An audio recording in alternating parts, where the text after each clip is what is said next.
ভাই আমাদের জমিতে যে আমাকে মারছে। মুখ খোল।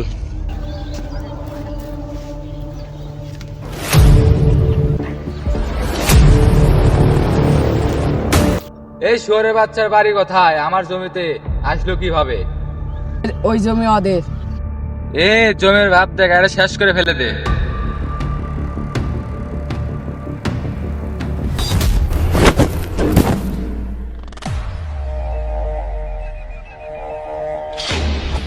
মাস শালা রে।